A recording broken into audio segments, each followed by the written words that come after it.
जी दोस्तों, मैं हूं इरफान। आज हम अपने एक नए टॉपिक के साथ, आपको पता है हमारे जो तमाम टॉपिक्स हैं वो एक दूसरे के साथ बिल्कुल लिंक्स हैं। इसलिए आपने इन टॉपिक्स को समझने के लिए आपने स्टार्ट से पहली वीडियो को देखना होगा, फिर सेकंड को, फिर थर्ड को और फिर ऐसे, ताकि आप लोगों को तमाम चीज़ें इजीली यहाँ पे समझ आ सकें। तो वीडियोस को लगातार देखने के लिए आपने सबसे पहले बेल आइकन के बटन को प्रेस करना है, पेज को सब्सक्राइब करना है और वीडियोस को लाइक करना है, और नीचे कमेंट्स बॉक्स में आपने अपनी सजेशंस को ज़रूर देना है। अगर आपको कहीं भी कोई मसला है, कोई प्रॉब्लम है, नीचे कमेंट्स बॉक्स में आकर सजेशन दें, ताकि मैं आप लोगों को फर्दर वीडियो के अंदर उसका रिप्लाई दे सकूँ। ठीक है, तो सबसे पहले आज हम अपने टॉपिक का स्टार्ट लेते हैं। आज का हमारा टॉपिक है नंबर ऑफ़ पीरियड्स। इसमें क्या होता है, लास्ट दोनों लेक्चर्स में हम लोगों ने किया था कि पहले लेक्चर्स में हम लोगों ने सबसे पहले पीएमटी मंथली पेमेंट्स प्लान के बारे में पढ़ा था। फिर हमने सेकंड वीडियो में हम लोगों ने इंटरेस्ट मंथली पेमेंट्स के बाद हम लोगों ने टर्म्स लोन्स की अमाउंट्स को मालूम करने के लिए पढ़ा था। फिर हम लोगों ने इंटरेस्ट के लिए, और आज हम लोग लास्ट जो चीज़ है वो है टर्म्स नंबर ऑफ़ पीरियड्स को कैसे मालूम किया जाता है। तो इसके ऊपर हम लोग अभी सबसे पहले मैं इसकी थोड़ी सी डेफिनेशन आपको बता दूं कि ये एन पावर है क्या। एन पावर फंक्शन जो बेसिकली है द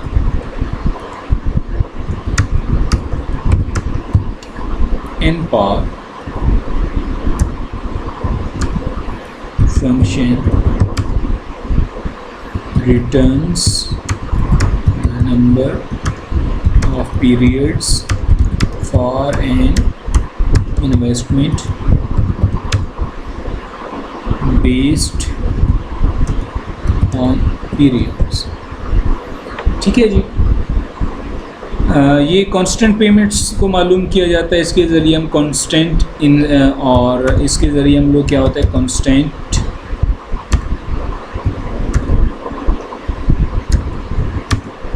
पेमेंट्स और इंटरेस्ट रेट को भी मालूम कर सकते हैं। ठीक है, सबसे पहले हम लोग का फार्मूला छोटी सी डेटाबेस डिज़ाइन करते हैं ताकि हमें इसको समझने में आसानी हो।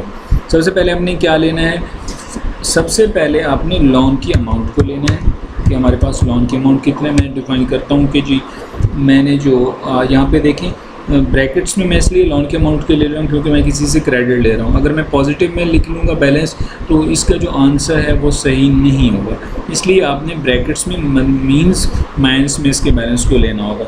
मैं किसी बंदे से ले रहा हूँ जी फॉर एग्ज़ाम्पल 5 लाख रुपीज़, या फिर मैं 50 लाख रुपीज़ ले लेता हूँ। ठीक है जी, यहाँ पे कभी मैं 5 लाख रुपीज़ ले रहा हूँ। ठीक है, एंड नेक्स्ट जी लोन अमाउंट के बाद मैं इंटरेस्ट रेट के ऊपर आता हूँ।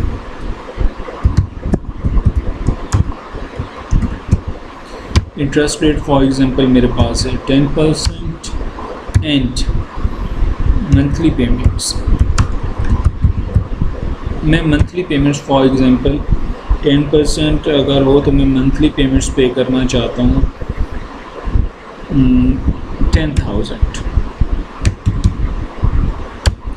कि अगर मैं 50,000 लोन मुझे पैसों की ज़रूरत है और इंटरेस्ट रेट जो अभी चल रहा है वो 10% है, और जो मंथली मेरी अपनी पेमेंट करने की गुंजाइश है वो 10,000 रुपये है, तो मुझे पता करना है कि मुझे कितने महीने लगेंगे इस अमाउंट को वापस रिटर्न करने के लिए। तो इसके लिए इसका फार्मूला है, आपने टर्म्स या फिर इन मंथ्स, अब मुझे मालूम करना है इन मंथ्स। ठीक है, ये पीरियड्स इन मंथ्स को मालूम करने के लिए सबसे पहले हम लोग क्या करते हैं, इज़ इक्वल टू के बाद N power number of periods को डिफ़ाइन करता है।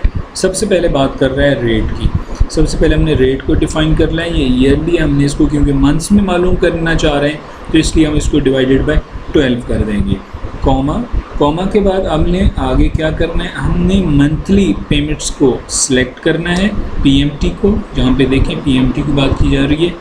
एंड नेक्स्ट हमारी है प्रेजेंट वैल्यू को, हमें 5 लाख है और ब्रैकेट क्लोज करता हूँ, एंटर करता हूँ। तो यहाँ पे इन मंथ्स में आ गया है कि अगर 5 लाख रुपए मैं कहीं से क्रेडिट लेता हूँ, 10% इंटरेस्ट रेट हो, 10,000 मंथली पेमेंट्स करना हो, तो मुझे क्या होगा 65 मंथ्स यहाँ पे चाहिए होंगे उस लोन को रीपे करने के लिए। तो ये एक छोटी सी डेटाबेस थी। आप अपने पास कंप्यूटर्स में, लैपटॉप्स में और बहुत सारी जगहों पे जो लोग बैंक्स में काम कर रहे हैं इंस्टॉलमेंट्स प्लान्स के लिए, फाइनेंशियल्स के लिए, जहाँ पे भी काम कर रहे हैं आप लोग इसको यहाँ पे सेव कर लें अपने पास। जब भी आपके पास कोई कस्टमर क्लाइंट आता है तो आपको बार बार कैलकुलेशन की ज़रूरत नहीं पड़ेगी। एक एक्सेल शीट में हो जिसमें ये सारे फार्मूलाज डिफ़ाइन हो, जस्ट आपको अमाउंट्स पे वहाँ पे क्लिक करना पड़े, ऑटोमेटिकली उसका पीरियड उसको खुद बता दें।